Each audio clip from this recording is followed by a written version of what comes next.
Puppy you're not very excited about is going to be taken here. So a lot of safety on the bottom side of the map. At some point you're priced in because you see the Varus as well. Yeah, Spirit going to set himself up there, and now Kuro has made it to that all-important time of level 6. Is MLXG perfect position for a counter gank, or is Spirit as Keen half the health bar as Hemoplate? He's just going to get flashed on Spirit. Great double knockback for Keen.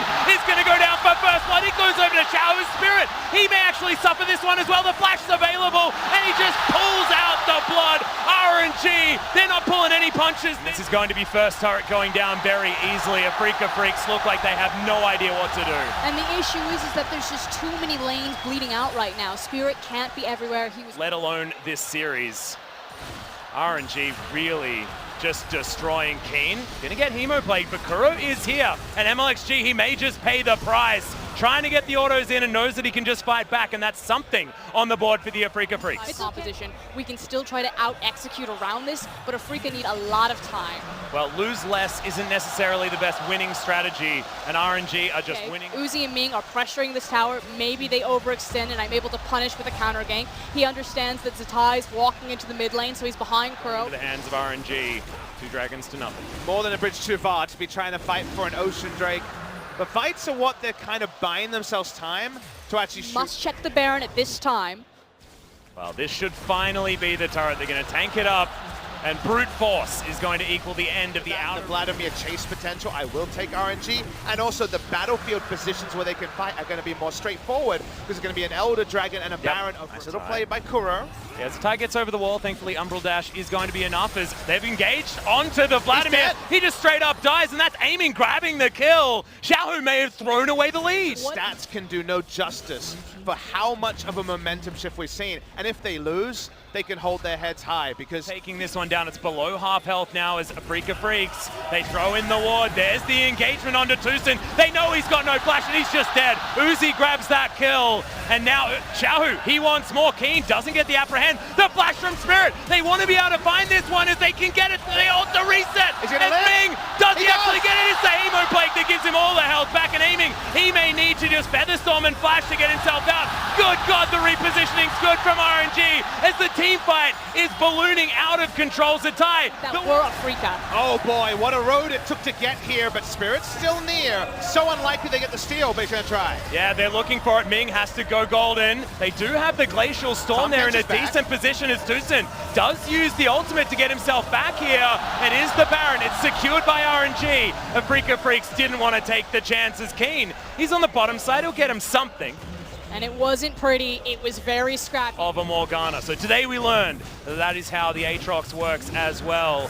Another dragon goes down, 4 Drake. I'm not sure if I agree, Proscurin. The Anivia against the new Baron buff is far flung from the Anivia that we saw in Season 2 with the old... Anyone that has any defensive stats, and to be perfectly honest, they don't have any defensive what stats. Okay, we've delivered aiming into this fight underneath the turret, but who cares about turrets? Double kill for Uzi, as we were talking about, just crits their face off, and that was just a straight-up misplay from the Afreeca Freecs. Tucson just misreads the situation. I mentioned his Tom Kench. He makes the wrong read. He doesn't respect the Rakan. Flash ult, they're dead.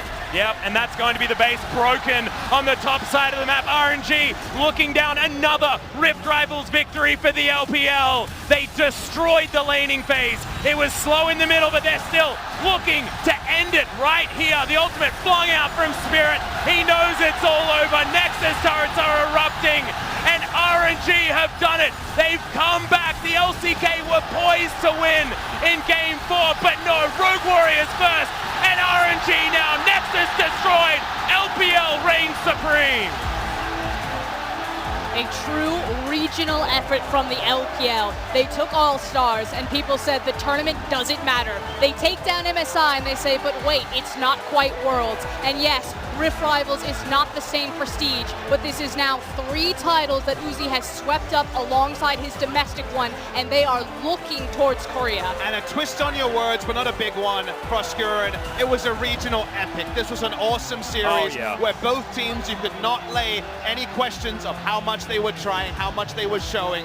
Everyone brought their A game today. Rogue Warriors keeping them in it. RNG being ahead of the Koreans once again.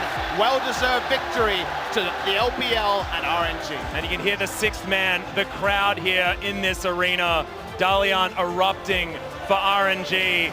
Afreeca Freecs still heads held high. Like you were saying, Papa, it was a valiant effort to stay within touching distance of that game, but in the end, nothing they could do. You sub in any team 8 minutes into that game, I think they lose. I think Afreeca Freecs gave the best performance possible after disaster of an early game. And people will say the early game could have gone differently. Against RNG, they can make anyone look the fool. They made Afreeca look the fool, and they are well-deserved winners. Yeah, the lane swap was just utterly genius, and it looked like Afreeca Freecs had no idea RNG will lift the Rift Rivals trophy. 最终的冠军赛区是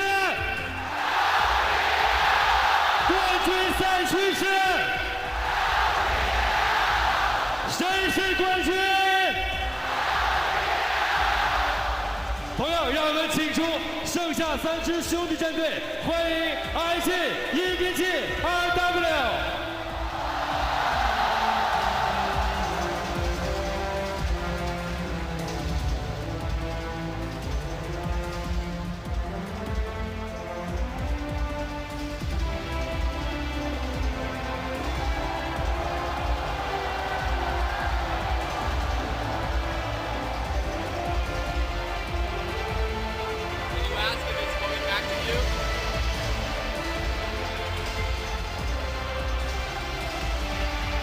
这一刻属于 LPL 所有赛区，属于所有奋斗过的场上的勇士们。来，我们所有人站成一排，我们所有人接下来就是要在这个舞台，在这个战场享受荣耀的时刻。好的，有请我们所有的战队来，我们站成一排，我们战场后面来站成一排，我们看一下前面。同样，此时此刻，请求所有现场的召唤师们再次给到 LPL 赛区冠军的呐喊，好吗？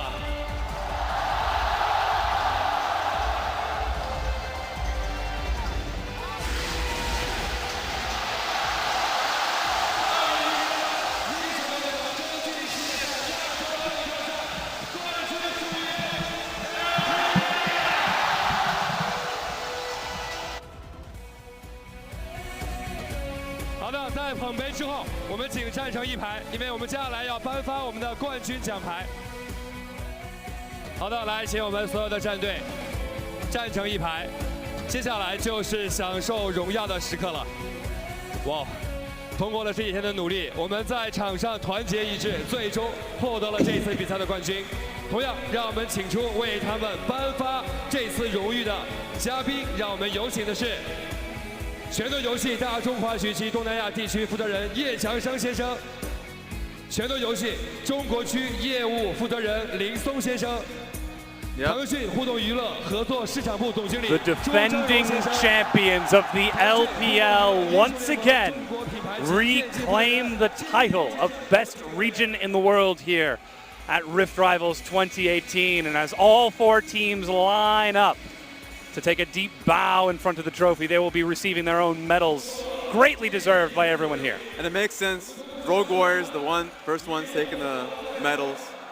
It was them being the ones, of course, pushing it to a game 5. Yeah. Phenomenal play from the whole region. And I mean, it feels bad for a lot of the Korean teams, specifically KT, that had such an incredible performance. But at the end of the day, it is a team performance. Yes. And LPL as a region did well. Absolutely. I mean, we heard from Frost during the cast that before Rogue Warriors went out on stage to play their game, they were approached by RNG just to say, hey, all you got to do is win 1 game for us. And RNG paying the favor back, winning 1 game back and taking that title yet again.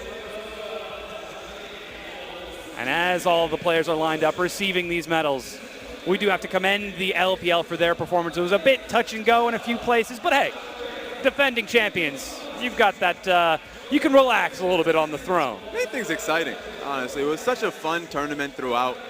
It was so fun to watch the team fighting nature. Each and every one of these teams came in, and it was team fights after team fest. They decided it. You can hear the crowd tonight. Oh yeah, the RNG chants will not be stopping for a long time. But as you said, getting to see the stylistic clashes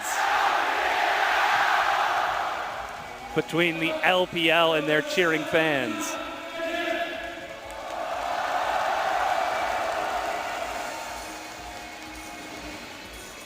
And again, a big celebration to the LPL for taking this win as they are all lined up. Of course, some representatives coming out to further celebrate this, but it was by no means a foregone conclusion. This was a tournament of grit. We got to see growth, we got to see development the whole way through. Yeah, you know what? I was watching that game specifically, and I felt like there were so many opportunities for Afreeca Freecs to come back into this one. And the same went for the last game as well. Yeah.